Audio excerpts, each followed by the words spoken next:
Hey everyone, so I actually came out to refill the feeders and waters for our animals and just overall check up on them. I know I haven't really been posting as much as usual. I know everyone's kind of gotten used to seeing our daily content, but it's been a rough couple of days. We've had a lot of doctor's appointments lately, and I've been to my rheumatologist. I just haven't felt really well. I'm not sure if on top of everything, maybe there's a virus or cold coming around, because the kids are a bit stuffy, but no real symptoms, and same for me. But personally, I slept almost all of yesterday, and after I got home from the doctor today, I went right back to sleep and just woke up about an hour ago. My kids have also slept quite a bit, and on top of all of this, our computer crashed, the one that I do a lot of my video editing on, because sometimes something will happen, I'll have to take a video and then come back later and film the rest of it, or my camera will stop working. And so it's really nice to have a laptop to kind of string those videos together, but it took a deep dive and crashed. And since my husband's off work this week and none of us are feeling very well, we really just haven't prioritized fixing that particular laptop yet. So I may have to get on my own laptop and hook it to the TV to be able to see, because I accidentally broke the screen on that one a couple of weeks back. But honestly, right now I'm just trying to get by the next couple of days. So I came in here, I was talking on the phone, and I opened the gate, and these guys who are used to kind of coming out here, you can see this is a different area than what I was showing last week and the week before. This is our backyard, and it holds a lot of water. Now, it had finally dried up quite a bit, and then the rain's just been pouring down for days and days, and it was actually sprinkling a little bit a few moments ago. So I fully expect, it to pick back up again at some point. But as soon as I opened this door right over here to go gather eggs and to grab their feeder to move it to a different location, everybody just ran past me as fast as they could. Yesterday they didn't get out. Now their pen is massive. They have so much space to run and play in, even a small pond in there. And by small, I mean it's like 3,500 gallons. So they have quite a bit of space, but they are absolutely they just love it out here, to be able to kind of find their own food and insects, just delicious treats for them. And this is what animals do. They prefer eating bugs and crayfish, and these guys love eating grass. These are our geese, and you can see just how big they've gotten. This is Nemo right here, so she's their mother, and here's one of her goslings. It's almost as big as she is, just has to fill out a little more. You can see just how huge they've gotten over time. I think that this is a male, but it also has some gray on its rump, so I'm kind of curious if it really is. This one I'm pretty certain is a male over here. And you can notice they're all starting to get a little bit more independent. They kind of wandering off. This one's way over here grazing, where just about a month or so ago, they were right next to their mom and dad. And here's their daddy's getting more independent. Now, Nemo, I think I said this before when I did an update on the geese. She's kind of swollen underneath. So I think that she may actually start laying eggs again, like a second clutch this spring, because she laid her eggs in December and they hatched out in January. And so it's just, now it's spring, and it's getting to that time where she might actually lay 2 clutches a year, just because one in the early year of spring and one in around Christmas time. But I really don't know for sure. But seeing it kind of swelling out there says that maybe she's getting ready to nest, because whenever she gets close to nesting age, I notice that underneath she gets a little swollen. It almost looks like she's carrying an egg down in that area, and you can see what I mean, how it's a little more swollen. Now, Ebden geese have a lot of extra fat down in that area and stuff, because of them being a meat breed and also good sitters, so that could account for it, but I don't think so. I really do think this has something to do with getting ready to nest. So that's kind of interesting and something I'm gonna watch. Now I'll update you over time, because maybe not, maybe that's just how she's built, but I do think that there's something to all of this. And you can see now the babies are all hanging out. Now this deer fencing is what I'm using, and I think I've said, you know, it was about $25 a roll, but it's so easy to tear, really, I guess is the word for it. So here it is, you know, and the birds will just walk up and they'll pull at it, and the ducks, I don't think, are ripping it as well because they don't have teeth, but geese have teeth in their mouth, especially on their tongue. They have teeth that helps them grind up food and grass really well. And so what I think is that the geese see grass on the other side and they're pulling at the different areas where the zip ties are, and it's causing holes to be created. So it does, and look at this. That one saw an insect on the net, and so he was pulling at it. And so yeah, you can see him pulling at the fencing right now. Hey, what are you doing, guy? I have my water boots on, so somewhere. There they are. And they're not interested. Now I'm here, they're not interested in doing it anymore. You can see the deer netting's kind of in the grass some. And so here are the younger babies. Hi, babies.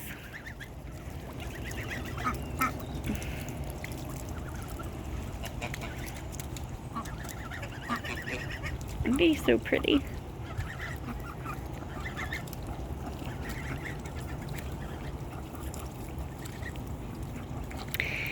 These guys are about 3 months old now, so they're still fairly young. The one with the kind of hood, gray splotchy hood, that one is a drake, so that will grow up to be a male, and the other two are females.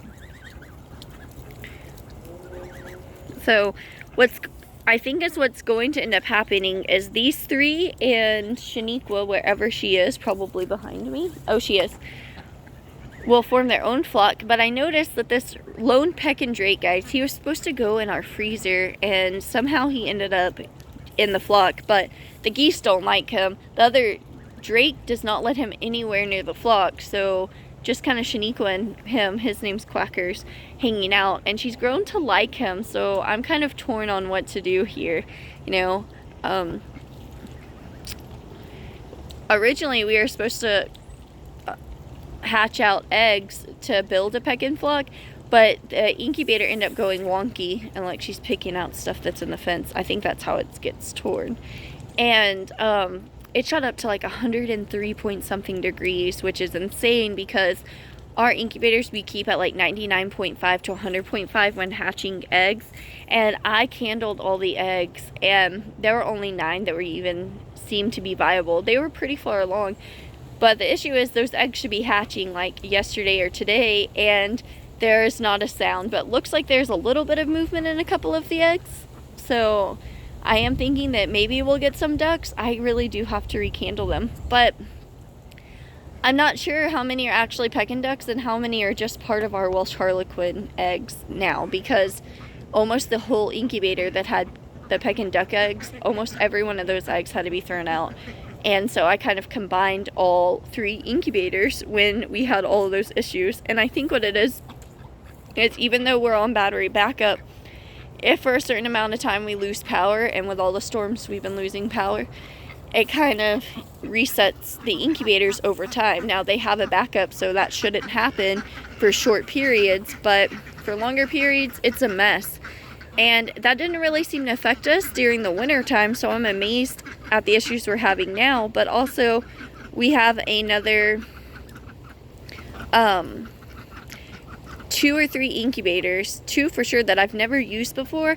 And so I think that maybe they're just slightly off in one direction with humidity and temperature compared to the other ones. Now, there is one more incubator that my aunt let me borrow, and it is a manual incubator, so instead of it controlling the temperature, you really have to pay attention to the thermometer. And I haven't fired it up because I'm a little nervous. That seems like a lot of work with everything going on between doctor's appointments and life just happening. Hey, you better stop it right now. What do you think you're doing, sir? So he's over here. This is layered too deep. This netting is right here. And he is over here trying to get between the layers. And you can see I ended up laying a piece of that plastic down when we made one of the IVC totes into a brooder, because they found like these little ruts right here. And the ducks are small enough, they just went right under the ruts under the fence. Very smart animals, that's for sure. So I wanted to cover this topic while I'm at it, because somebody came over to visit us and they were very concerned about some ducks at a local pond not being fed. And ducks really will feed themselves, especially when they're a breed of duck that are used to being more self-sufficient, like Muscovies or Muscovies. They are actually not a domestic duck. They are an African waterfowl. They're different. Their makeup is different. They're perching waterfowl, and they really can handle their own. They'll feed themselves and everything else. But also with domestic ducks, these guys are feeding themselves. Do they have access to grain and feed? Absolutely. I fill up a feeder, but it takes them a couple of weeks, even with there being this many ducks. And there are 1, 2, 3, 4, 5, 6, 7, 8, 9 ducks and 5 geese here. And it takes over 2 weeks for them to empty out that feeder. And geese eat a minimum of 3 to 5% of their body weight every day.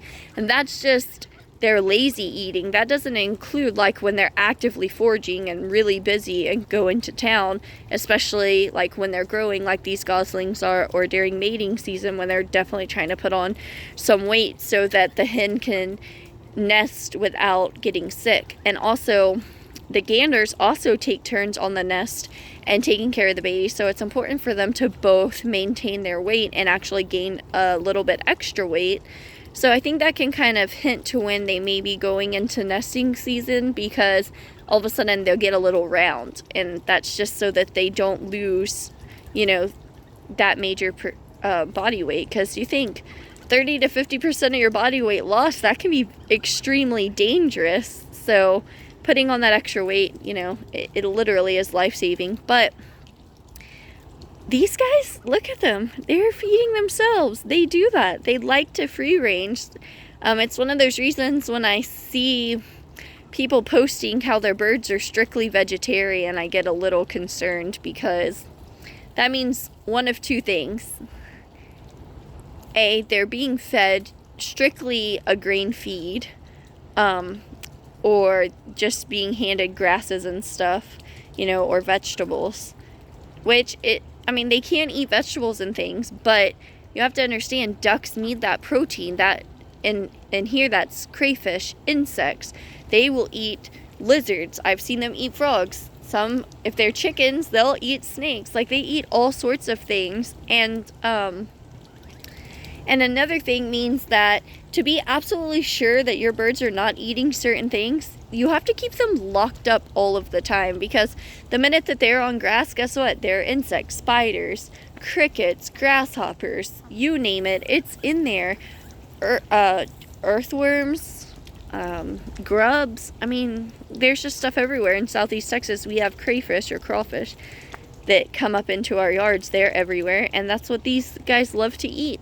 So that's something to really consider, you know, with all of the verbiage of different types of grain and feed that animals are raised on. Personally, I think keeping ducks locked away and only allowing them to eat grass and things of that nature is cruel. Like, they need protein, you know, they want to eat flies, they want to eat insects. It's just the reality of the situation and what it takes for them to be healthy. So I like to let them out in the backyard and do their own thing. Now, this isn't technically free range.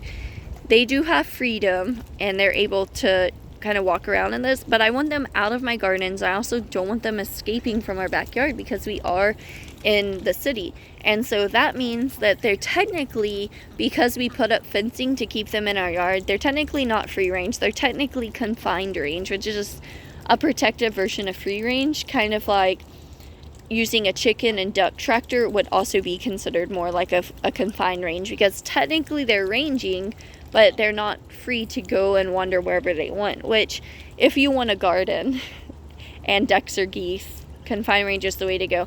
I hear stories about, you know, and I see this a lot where people are like, oh, you can use your geese, they won't eat your plants, they won't eat your crops, same for ducks. Well, I don't think that's true. Like, ducks and geese will absolutely eat your crops. My geese would annihilate my garden if I gave them a chance. But also, they have these big floppy feet, and they will just stamp and stomp anything in their path to get through it. You can see how they've kind of pushed the grass down with their feet. And also, they are messy when they use the bathroom. Nice big wet mushy piles, so it's just kind of gross. So I think that's something to really think about when you're letting them in your garden. Now, if you have it up high enough where they can kind of go in between the beds and clear all of that out, control pests and grasses, things like that, different weeds and stuff, and not get in your garden beds, that's not a bad idea. That's something we've considered doing, even putting little tractors in between them where we can put a couple of them during the day and let them kind of clean out that area, or even do that with our chickens. But ducks are smart, and I've seen ducks get in places. Now, these guys don't fly. They are not true flyers, but I've seen them like jump and land into things they're not supposed to, or kind of push their heads up and then push their feet up. They're very clever and really good about getting into spaces they shouldn't be. They're a bunch of cheeky little birds, is what Charlie always says. I think he gets that from Peppa Pig. She's always saying people are being cheeky. A little naughty. But these birds, it's true, they are cheeky. They are a little naughty. They are good at getting into certain places. Have you noticed my drake over here? His face is kind of looks mottled. So it was perfect. Like, he didn't have any weird modeling or anything. But right now, they're molting. And they just laid so many eggs. Like, we incubated and sold like 50 baby ducklings, and we incubated even more. We ended up keeping 10, so but one didn't make it. So we have some inside that we're raising up, and these are cool because they're different colors than what we have now. So I'm excited. One of them is going to be like a khaki Campbell coloring, and the other ones are dark Campbells, which are like khaki Campbells but much, much darker. So that will be really exciting to watch them grow. And then a ton of Welsh Harlequins.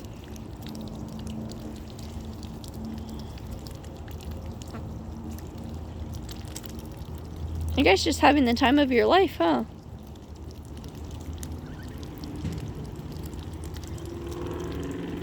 So this weird thing that they're doing right here is actually how they filter through the mud to get different plant particles, animals, all of that may be in it, insects, you name it, you know, crayfish. Some areas near the water we have like Gulf shrimp, really, but little tiny ones, and they'll eat those too. So if you have a shrimp allergy or like any kind of crayfish allergy, one of my kids do, you really have to be careful, because if your allergy is bad enough, then what they eat in their eggs, say you have a crayfish allergy, and some people will feed their ducks their leftover crawfish after a crawfish boil, since that's a big thing down here, that could transfer into their eggs, and you could have an allergic reaction. And it's basically the same as a mom transferring different types of food and nutrients into her breast milk. That can also happen with cattle, or basically any kind of animal that you drink milk from. So that's something to kind of watch out for. If my son didn't have such a life-threatening illness, I wouldn't be like, I don't know, maybe more knowledgeable on the subject, but it's something that really affects us, and he's actually had to go to the hospital a couple of times. Sad story. Whenever he was younger, I told people he was allergic to crawfish. A family member did not believe me, guys, and gave him a crawfish, and he touched it. It just barely touched his mouth. I got a hold of it and found out, and like ran in there and rushed to his rescue before he actually swallowed it. And I mean, we had to take him to the hospital immediately. He had to get charcoal. It was really scary. You know, they had to give him medicine to stop the allergic reaction. It was absolutely terrifying. So I just try to avoid shellfish in that manner, because if he ingests it, it can be an issue. So we try to kind of watch what these guys eat too. But as you can see, they're in an area where they could very well eat crayfish, so that's something to consider. However, a couple of my boys don't really like duck eggs. They're much richer. They do have a slightly different taste. They're huge compared to chicken eggs. And I actually really like the rich, earthy flavor of duck eggs, but it's not for everyone. Especially if you grew up eating like bland supermarket eggs, you know, you may not like them. And then the one thing that I find that both children and adults are always freaked out about, if they don't know, is that when they're kind of eating like this, their eggs can get more of like a deep orange, really bright, like a red harvest moon color. I mean, they're extremely orange and red, and that freaks people out when they're used to seeing really pale yellow yolks at the store. But you have to remember, those birds are not being fed properly. They're not being exposed to sun. They're not being allowed to eat like this. And that's why their yolks have become that really pale color. They're protein deficient, which is actually scary. So if you want to kind of get into homesteading and raising your own flock and you're letting them kind of free range some, if you start seeing their color of their yolk changing, that's why. It's higher protein. It has to do with some of their diet. So don't freak out. But if you have children who are used to seeing things a certain way, it's a good time to talk about nutrition and maybe have a couple of lessons about why the eggs are that color and what's healthier for the animals and for people. And it kind of helps calm the situation. You know, kids really, they're interested in learning. They love learning. So cool facts like that always kind of interest my boys, and they love sharing it with other people, which is really cool.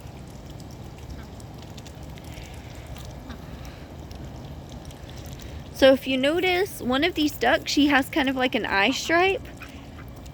And that is because I think she's actually not pure Welsh Harlequin. I think she's part of that same cross that Shaniqua over here with the eye stripe is. You can see she kind of has Harlequin coloring in some areas, but she's definitely not a Welsh Harlequin. She's crossed with Mallard. And so is one of these females. So that's why these are kind of going in their own pen away from the Welsh Harlequins, because for one, she and these three belong to my two oldest boys, and so they want to kind of take control over that and learn how to hatch eggs and be responsible for them. But also, obviously, I don't want all of those crazy genes mixing back into my girls, that I absolutely know are pure and that I've worked really hard to get the genetics that we have. So I think they'll really enjoy kind of being in their own area and doing their own thing. I don't know what to do with Mr. Quackers over here. Maybe we can get some more Pekin ducks, but right now it's really hard to get a hold of good quality stock. I mean, I didn't realize, because it doesn't affect us as much because we do homestead, raise our own animals and stuff. And then I went to the grocery store and I saw just how insane some of the things are. I'm not just talking about eggs. I mean, just like everything is. And I was like, no wonder, people are really worried about this. It's so expensive. It's absolutely intense. And if you're on a budget and you're already struggling, and I know a lot of people didn't fare well through the pandemic, it's really scary. And so people are buying ducks and chickens, almost panic buying. And I didn't think it was as bad as people said it was. I know some viruses came through, but like I said, our birds haven't had any viruses or anything like that. And they've been really healthy. So it wasn't something we experienced when other people weren't getting eggs from their flocks or something. We were mostly, feeding our birds grasses and things around our yard and substituting it with grains. But a large portion of our feed came from the fodder that we grew, turnips and otherwise, over the summer. It's just all the excess that we had after we filled our freezers with our own vegetables. And I posted some ducklings for sale, and I'm telling you, within 2 days, I had every duckling that I wanted to sell sold, and people asking for more, and even for geese. And it blew my mind. I did not expect for them to go so quickly, but people, just in regular breeds are really interested, but in these rare breeds, it's definitely a business right now. definitely something you can get into. Now, I don't charge astronomical prices. I could charge more, especially for the Welsh Harlequins. They're not hatchery quality, so they have more golden tones on them. And our Drake looks better. If you go back and look videos, he looks different, but, you know, him molting and everything, his face looks a little rough. It's not as solid green as it usually is. And so, you know, I see hatchery stock of Welsh Harlequins, the female day-old ducklings going for like 15 to 20 bucks a piece, and people showing them off, and they're like white birds with no golden undertones, and I'm like, what in the world? Or they have orange bills and orange feet, and they're just wonky, and I'm just like, man, you know, we're really, for lack of a better word, screwing people over here. You know, these are so expensive. And so I always bought, I sell my Welsh Harlequins, to be completely transparent, for 10 bucks each. And if people are going to come and buy 20 birds from me, I'm going to lower that price down to 7 or 8 bucks a piece. And I do sell them as straight run. Now, if people specifically say I'd like to try and get more females, I will try to group out a couple that I think are females to give to them to ensure that they don't get all males. Because we have really worked hard for bill color to ensure accurate sexing.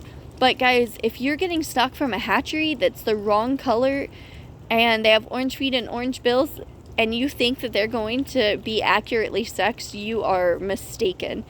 If they can't do something as simple as make sure that their feet are the right color and their bills are the right color, then they're definitely not combing through all of their ducklings at birth and sexing them, this is male, this is female, and waiting for them to grow up and taking out of their flock what doesn't grow up to be the sex that they sex it at. That's what we do.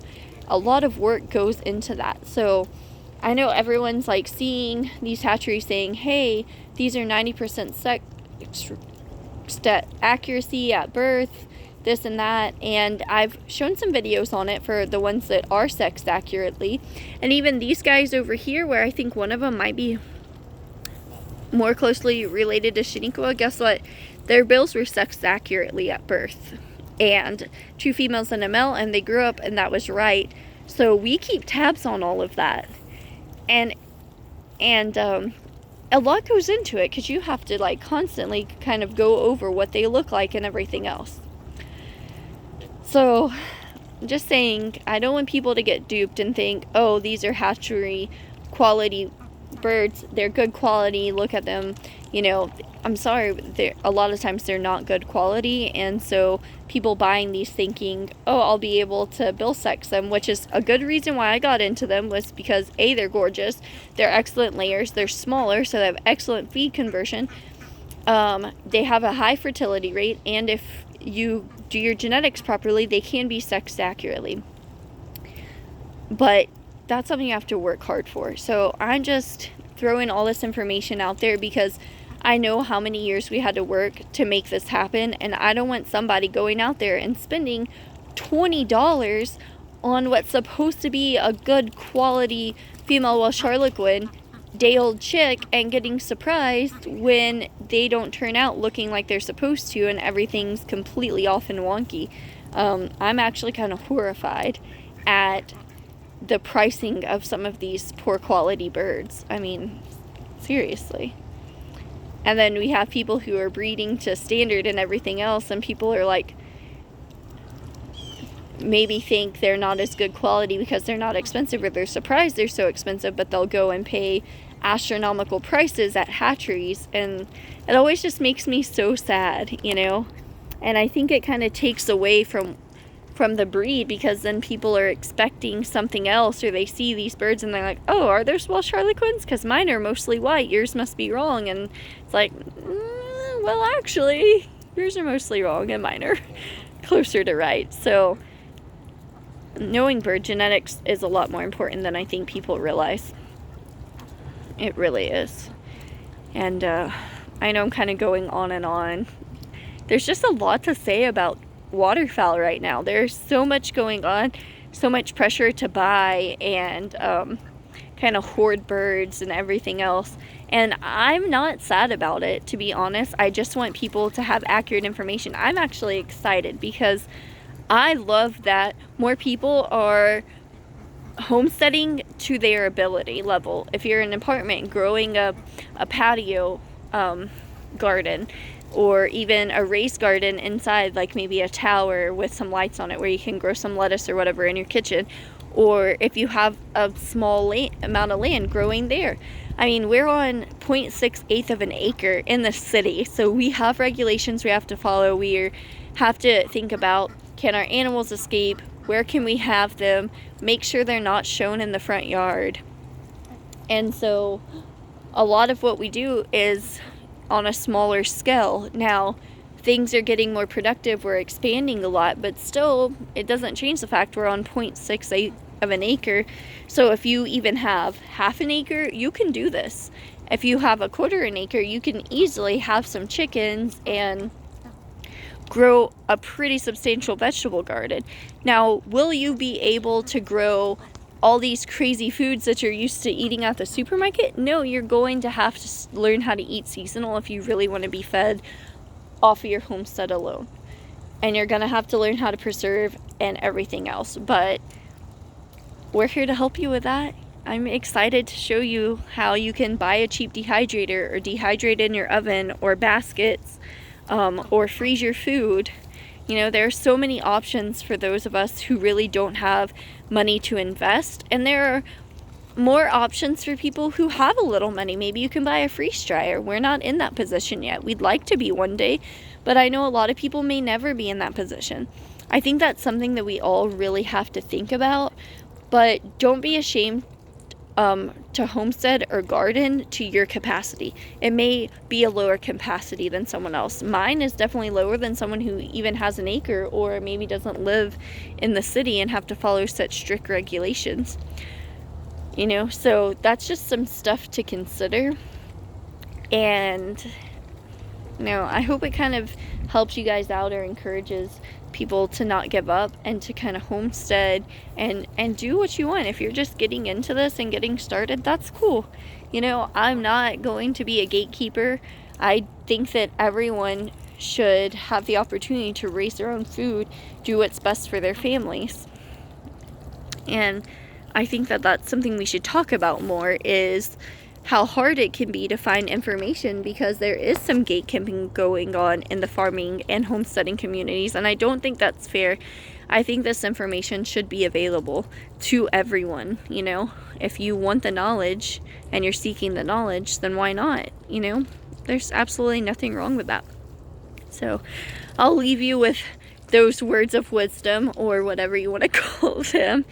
I'm going to go ahead and fill up these guys' feeders and go inside, because while I'm feeling a little more energized, I am so tired. And like I said, I've slept for almost 2 days minus the doctor's appointments, and I haven't even had coffee. And honestly, I don't know if I'm feeling well enough that I want to try to put any kind of caffeine or milk or anything else in my system.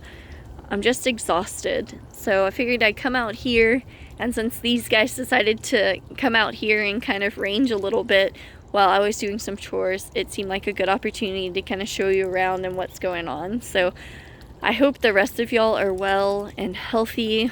I know a lot of us are kind of going into spring break around the country, so if you're in an area where you're getting to have spring break, I really hope you enjoy it. And yeah, that's what's going on here. So thank you guys for joining me.